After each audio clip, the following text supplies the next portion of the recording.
शतरंज की चाल, तेनालीराम की कहानी। राजा कृष्णदेव राय के अन्य दरबारी तेनालीराम से ईर्ष्या रखते थे और तरह तरह के इल्जाम लगाकर उसे दंडित करने का प्रयास करते थे, किंतु तेनालीराम की सूझबूझ के सामने उनकी एक न चलती और उन्हें लज्जित हो जाना पड़ता।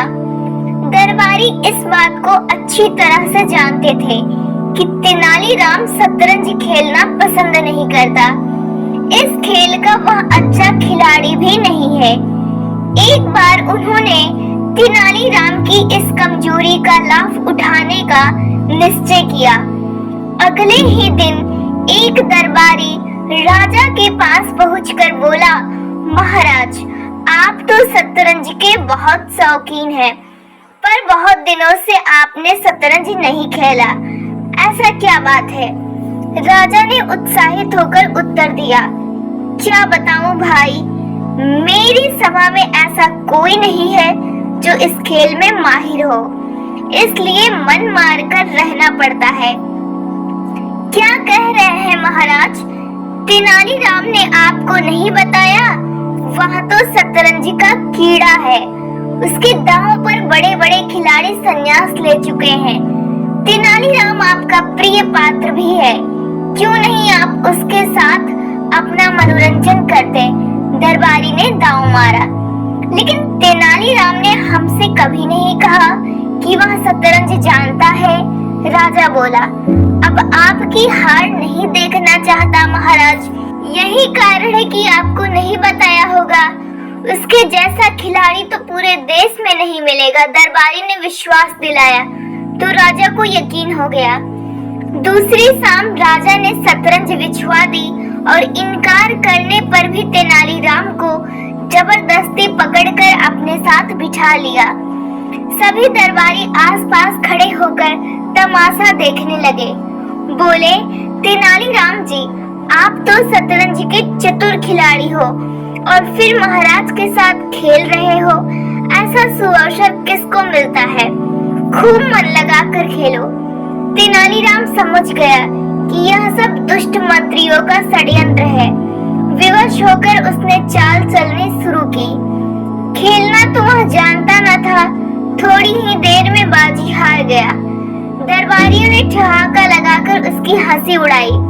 बोले, तेनालीराम, सब कुछ जानते हुए भी क्यों मूर्खता करते हो? महाराज जैसे खिलाड़ियों को इस तरह खेल में मजा नहीं आएगा। जरा जमकर खेलो, चाहो तो महाराज से इनाम ले लेना, पर खेल का मजा किरकिरा ना करो। दरबारियों की बात सुनकर महाराज को लगा कि तेनालीराम मन से मक्कारी कर रहा है। राजा को क्रोध आ गया। वे तेनालीराम से बोले, यदि तुमने मन लगाकर नहीं खेला तो मैं तुम्हें दंडित दूंगा। तेनालीराम ने मन ही मन सोचा, बुरे फंसे बोला, महाराज, वास्तव में मुझे इस खेल का पूरा ज्ञान ही नहीं है, मैं कुछ नहीं जानता। अगर तुम दूसरी बाजी भी हार गए तो कल भारी सभा में तुम्हारा मुंडन संस्कार करवा दूंगा। अब सोच लो तुम्हें क्या करना है। राजा क्रोधित होकर बोले। दूसरी बाजी आरंभ हुई। तेनालीराम ने भरपूर जोर लगाया, किंतु बाजी न जीत सका। एक ही झटके में वह हार कर एक किनारे बैठ गया। राजा बोले, तेनालीराम, तुमने हमें खूब झगाया है, इसका बदला हम कल चुकाएंगे, कहकर वही खेल समाप्त कर दिया। तेनालीराम के चेहरे पर उदासी छा गई, जबकि सभी दरबारियों के चेहरे प्रसन्नता से खिल उठे। आज पहली बार तेनालीराम के प्रति उनका षड्यंत्र सफल होने जा रहा था। अगले दिन दरबार लगते ही राजा ने नाई को बुलवाया और आदेश दिया कि तेनालीराम के पूरे सिर के बाल उस तरह से मूंद दे। नाई सकपका गया, इतने बड़े आदमी का सिर कैसे मूंद दे, परंतु राजा की आज्ञा को टाला नहीं जा सकता था। वह बैठकर अपना उस्तरा तेज करने लगा। तेनालीराम ने राजा से कहा, महाराज, एक निवेदन करना चाहता हूँ। हाँ, कहो, क्या कहना है? मैंने इन बालों पर 5000 असरफिया उधार ले रखी है। जब तक वह कर्जा मैं नहीं चुकाता, तब तक इन बालों पर मेरा अधिकार नहीं है। राजा ने तुरंत आज्ञा दी कि तेनालीराम को 5000 असरफियां दी जाए। मंत्री ने असरफिया तेनालीराम के घर भिजवा दिया। अब तो तेनालीराम को नाई के आगे बैठना ही पड़ा। नाई ने जैसे ही सर की ओर उस तरह बढ़ाया, तेनालीराम ने उसे रोक लिया और धीरे धीरे मंत्रों का उच्चारण करने लगा। उसकी यह क्रिया देख राजा आश्चर्यचकित हुआ। बोला, अब क्या ढोंग रचने लगे तेनालीराम, मुंडन जल्दी करवाओ।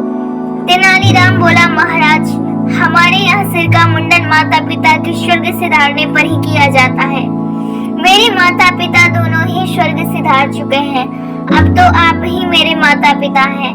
आपका कोई अनिष्ट ना हो, इसलिए प्रभु से प्रार्थना कर रहा हूँ। अपने अनिष्ट की बात सुनते ही राजा घबरा उठा। बोला, अरे, यह तो मैंने सोचा ही नहीं था। आपको मुंडन कराने की जरूरत नहीं है। मैं अपने आदेश को वापस लेता हूँ।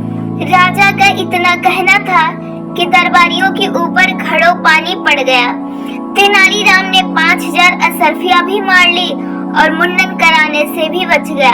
शतरंज में मात खाकर भी उसने अपने विरोधियों को ऐसी मात दी कि उन्हें बहुत लज्जित होना पड़ा।